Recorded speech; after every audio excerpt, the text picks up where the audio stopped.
Hello, and welcome to the Portland Children's Levy Grant Information Session for the Small Grants Fund. My name is Brian Schmettinghoff. I'm a grants manager here at the Children's Levy.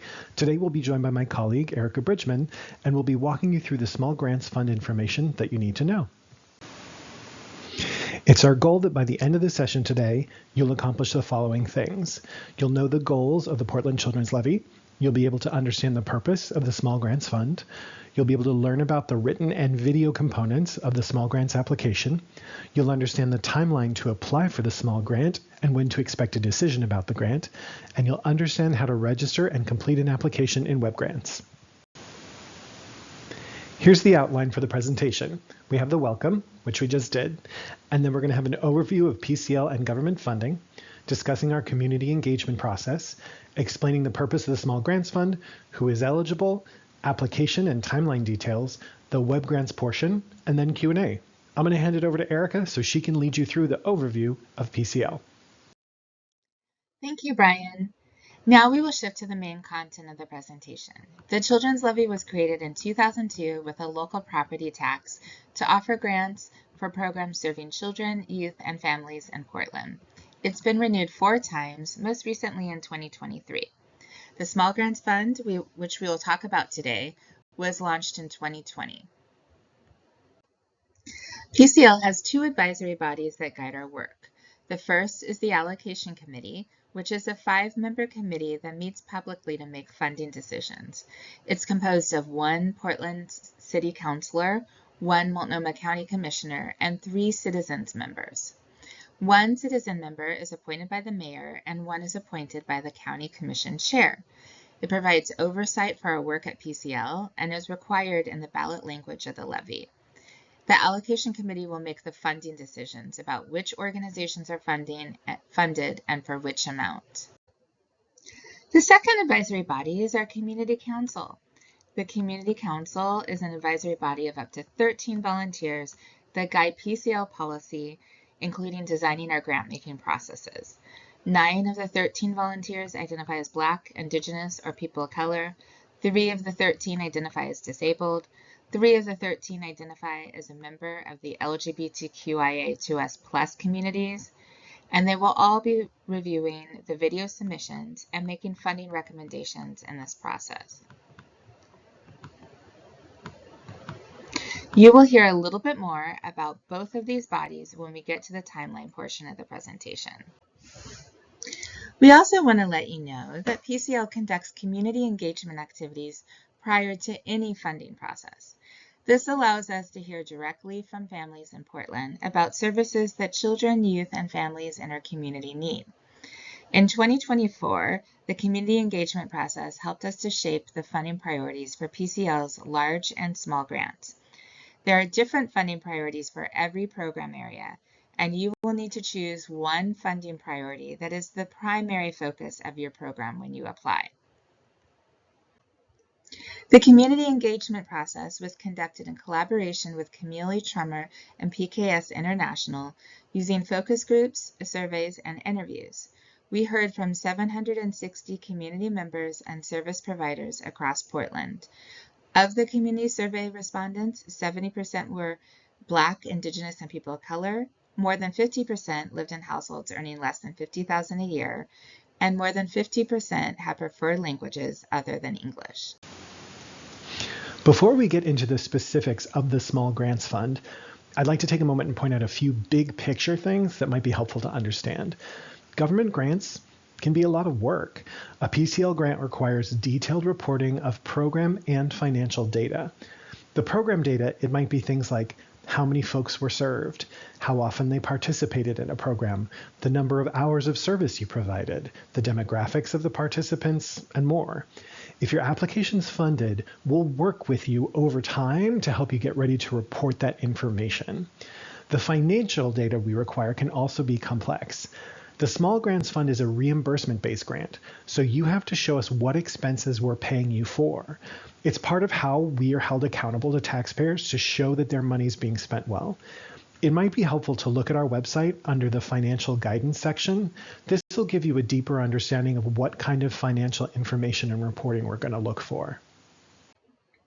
Now we will talk specifically about the Small Grants Fund, the application, and the timeline. The purpose of the Small Grants Fund is to increase access to PCL funds for smaller nonprofits and strengthen their capacity to serve children, youth, and families. Grants focus on increasing opportunities in neighborhoods with unmet needs. In 2020, which was the first time we ran a small grants process, 31 applicants applied, requesting $4.4 million. 7 applicants were chosen, and $1 million was granted. In 2025, there's $1.5 million available for grants over 3 years, with an option to renew for an additional 2 years if the levy is renewed. Grants will run from July 1, 2026 to June 30th, 2029. Next, let's talk about eligibility in the application. How do you know if you are eligible to apply for a PCL small grant? In order to apply for a grant through PCL, you must meet these eligibility requirements. Be a nonprofit corporation registered in Oregon with 501c3 status. Have had a revenue of at least $90,000 in your last closed fiscal year, but not more than $750,000. You must be applying for a grant to provide services in one of our 6 program areas. Again, those are early childhood, after school, mentoring, foster care, child abuse prevention and intervention, and hunger relief. Now, let's figure out how much you can apply for. To be eligible, your organization must have taken in at least $90,000 in revenue in your last closed fiscal year. That's the last year with completed accounting. If you look at that information for your organization and you brought in less than $90,000 that year, even if it was $89,000, you are ineligible to apply for a small grant this round. Your revenue for the last closed fiscal year also cannot be more than $750,000. Organizations with revenues above $750,000 were eligible to apply in our 2024-25 large grants round, and that round is now closed. So now that we've looked at your revenue, for those who are between $90,000 and $750,000, you can now see the size of the grant you're eligible for. PCL has a requirement that a grant can't be more than 30% of an organization's annual revenue in the last fiscal year. Grants can't be less than $27,000 per year or more than $80,000 per year. So if your organization's revenue was $200,000 last year, you would take $200,000 times 30% and discover that you are eligible for a $60,000 grant. The maximum amount is $80,000, so that works out. Your 1-year amount would be $60,000 and your 3-year amount would be $180,000. If your revenue in your last closed fiscal year were $400,000, you would be eligible for $120,000 based on the 30% rule. But since the maximum grant is $80,000 per year, you would be eligible to apply for only $80,000 per year or $240,000 for 3 years. Now we will talk about the actual components of the application. The application has 2 key parts, a written application, which is worth 48 points, and a video component worth 28 points. You will be working in WebGrants for each of these steps, and Brian will take you through that in a moment. In step 1, you will answer a series of yes or no questions to determine if you are eligible to apply. Those questions are there to prevent you from going through the work of applying for a grant if you don't meet the eligibility requirements we've already discussed, such as being an Oregon registered nonprofit or meeting revenue requirements. In step 2, you will upload your annual organization-wide budget for the current fiscal year and your financial statements for the most recent closed fiscal year. If you don't include both of these, you will be asked to upload the missing documents before submitting your application. In step 3, you will choose a program area and a funding priority and provide a 1-paragraph summary of your program and fill out some demographic questions about your board of directors and your staff. In step 4, you will tell us the 1-year and 3-year grant amounts that you are requesting. In step 5, You will upload a narrative that answers questions about your organization's mission, program design, outcomes, your experience serving the community and children and families, and a budget narrative for year 1 of your grant.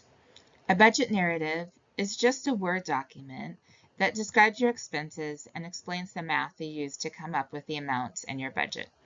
Please make sure that you check the word count in all of your answers. If you go over the word count, your application will be returned for correction. Step 6 is where you will upload a link to your video, which I will talk more about on the next slide. The video is an opportunity to tell us a story about one of your successes and highlight strengths of your program.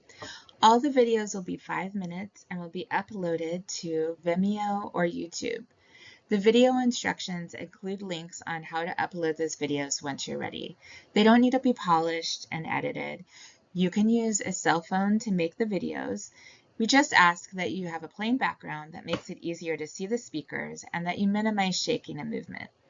You can submit videos that are partially or completely in a language other than English, and city staff will have those videos translated at no cost to your organization.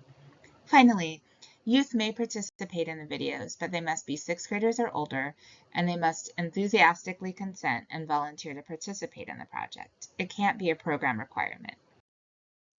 Finally, we're going to talk about our timeline for the small grants process. We strongly encourage you to register in WebGrants by November 14th. That will allow us to ensure that staff are available to support you with any questions or technical difficulties so that you will be able to submit your applications as soon as they are ready before the deadline. You may email us with questions during the application process, and we will reply and post all questions and answers on our website so all applicants have the same access to information. The last date to email us is November 21st. Applications are due on December 1st at 11:59 p.m. Once it reaches midnight, the system won't let you submit an application anymore. PCL's Community Council will review all video submissions and staff will review written applications. Then Community Council will meet in late February to make funding recommendations. Applicants will receive the recommendations in mid-March, and you will have a chance to submit written testimony at that time. The testimony is a response to the recommendation. You could speak in support of the recommendation, advocate for something to be changed, or express your disagreement with a recommendation. The allocation committee will have access to all videos, and they will have 2 weeks to read all written testimony. Then in April, they will meet to make their funding decisions. Once the allocation committee makes their decision, it will go to City Council for review and approval. We don't have the exact dates for the City Council meeting yet, but we will be in touch with all applicants and will keep you informed as these are scheduled. Once City Council approves the grant, we will begin grant negotiations. This is where we work together collaboratively to set up all the terms of your grants and budgets. Then, all new small grants will begin on July 1, 2026. So here are some tips for submitting your application. Read the entire application packet carefully. If anything is unclear, there are instructions for how to submit questions that will be answered and shared on our website. You can also review those questions and answers regularly to check your understanding. One of the best ways to improve your application score is to carefully review the scoring criteria that's published in the application packet. We've essentially given you the answers to the test ahead of time. So when you're creating your application, you can make sure to include as many elements as possible to meet the requirements that are listed in the scoring criteria. Also, please don't assume that a grant reviewer will know anything about your organization. There are thousands of nonprofit organizations in Portland, so there's no guarantee that a grant reviewer will have any knowledge about your work or how you do it. Instead, try to create an application that's aimed at someone who doesn't know your organization at all. Now that we've shared the detail about what the application entails and how it works, I'm going to be talking you through the WebGrants portion of the PCL application. This part can get technical, so I'm going to try to go slow and give you all the details that you're going to need. First, let's talk about what WebGrants is.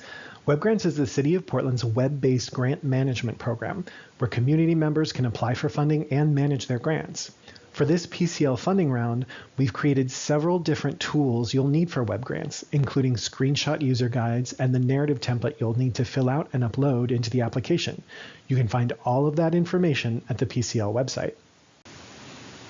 WebGrants is a web-based program, so you can access WebGrants in a couple of different ways. You can go to the PCL website and follow the link from there. You can go directly to cityofportlandgrants.net site, or you can just Google City of Portland Web Grants, and it'll likely be the first or second result you see. For today, we're going to walk carefully through the registration process, which is the first step of accessing Web Grants. After that, I'm going to show you just a few of the highlights of how the application is structured and how you're going to submit it. The first step is registration. So you have to register to use WebGrants because this is how you get your login and your password from the system. Right now we have a set deadline for November 14th to register in WebGrants for this PCL opportunity. It can take up to about 48 hours for registration to be approved, so I encourage you to register right away. If you already have a login in WebGrants, you don't need to re-register for this application. But anyone who needs to be in WebGrants will still need to log in separately. So for example, if you have a program person who's going to answer most of the data questions and a finance person who's going to enter all the financial information, both of these individuals will need to be registered in WebGrants to access the application. Before I walk you through it, I want to point out we have step-by-step screenshot guides on the PCL website with the grant application materials if you're feeling stuck at all. Also, if you need an ADA accommodation, or if you're just having trouble with WebGrants, please feel free to email us at info@portlandchildrenslevy.org and put WebGrants in the subject line. We'll do our best to help you as soon as we can. So let's take a look at what you see when you open WebGrants. So here's the login portion of the WebGrants landing page. If you're registering for the first time, you'll need to click on the yellow "Click here to register" button. That will take you to a screen that looks like this, where you'll enter your name and your contact info. A few things to note. Any fields with a red label are required, so you will have to fill them out before you can submit your registration. In the email field, please enter your address carefully. When your registration is approved, your login and password will be sent to the email address that you enter here, so you want to make sure there are no errors. If you do make an error here, you will have to contact PCL staff so we can fix it on the back end. For your contact information, please enter your work-related contact information. After the contact information, you're going to see 3 additional questions. In the Program Area of Interest question, please select Portland Children's Levy. This won't restrict you from seeing other city-related grants once you log in, so it's not restrictive in any way. All this does is send me an alert to let me know that you've registered so I can go into the system and approve your registration. For Copy Personnel Information to Organization, click Yes. And then for the question, are you affiliated with an organization, you must click Yes. If you click No, you won't be able to access any of the grant application materials and you won't be able to submit anything. So once you click Yes, some more questions are going to pop up below these. And this will be the organization name, type, and contact information. Under organization type, some choices on the list might feel confusing. If you're not exactly sure where you fall, go ahead and choose nonprofit organization. Most community members applying to the levy will fall into this category. Under tax ID, if you don't have that information handy, that's okay. Just enter NA or I don't know, and the PCL staff, we can fix that later.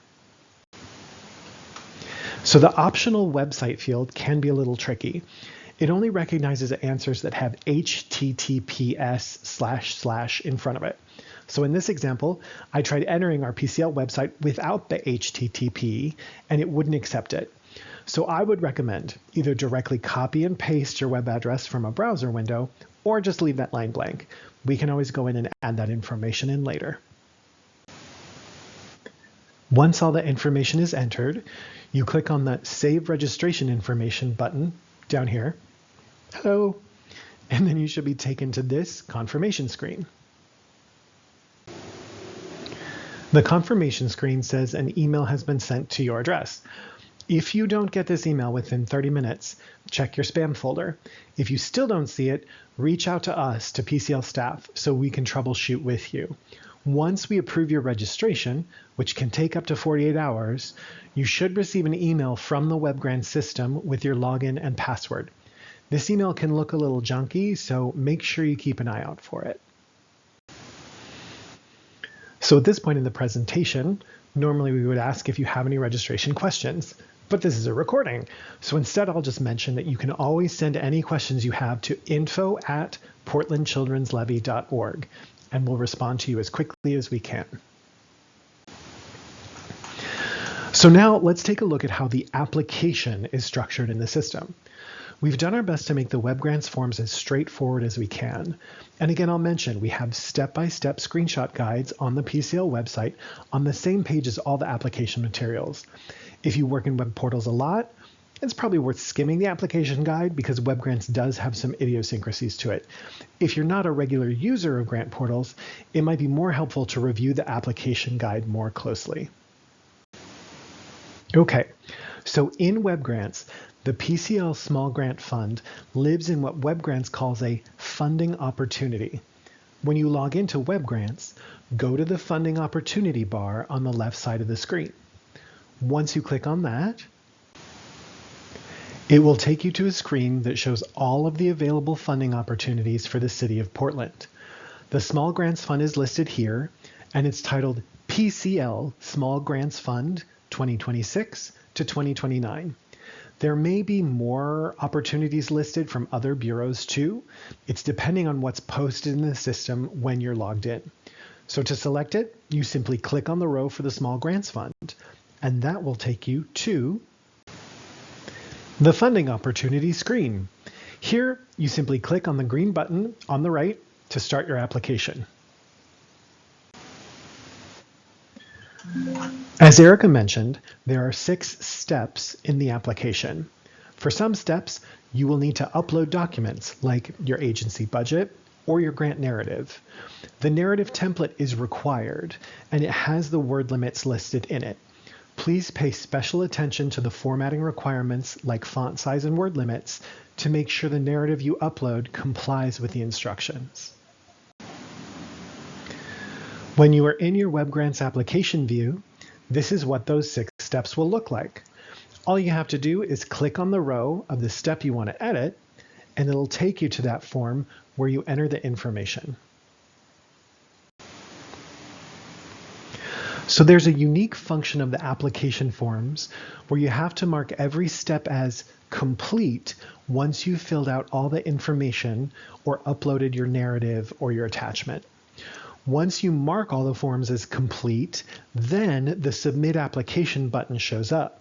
So that's what you need to do to submit your final application. Let me show you what that looks like. So in this example, I'm in the Step 1 form, and I filled everything out, and I've saved my work. Then up at the top, I can click the orange Mark as Complete button, which will mark this form as complete in the system. I should mention, if I need to change one of my answers, I can still do that, even if I marked the form as complete. That doesn't stop me from going in and editing it and making changes. All I have to do is click on the green Edit Form button and get those changes made. Okay, so in this same example, when I go back to the application overview screen, you can see from all the green check marks that I've marked all of my step forms as complete. Once that is done, then that orange Submit Application button shows up at the top, and then I can submit my final application. Once I click Submit Application, then the application is final, and I won't be able to edit my application anymore or make any changes. That's a very basic, high-level overview of the WebGrants system. There's a lot more information and detail available on our website in the Screenshot User Guide. If you still end up with issues, I recommend you scan the weekly Q&A that we post on the website each week. And then if you still feel stuck, you can always reach out to us at info@portlandchildrenslevy.org and put WebGrants in the subject line.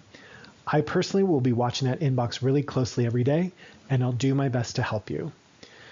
Some advice I can give you is please do not wait until the last minute to register or to submit your application. If you do have a WebGrants issue on the day it's due, we might not be able to help you in time depending on how many people are having issues. Thanks so much for your time and your attention. We're happy to help you. If you have any questions, we're here to help, so reach out, and happy grant writing. Good luck.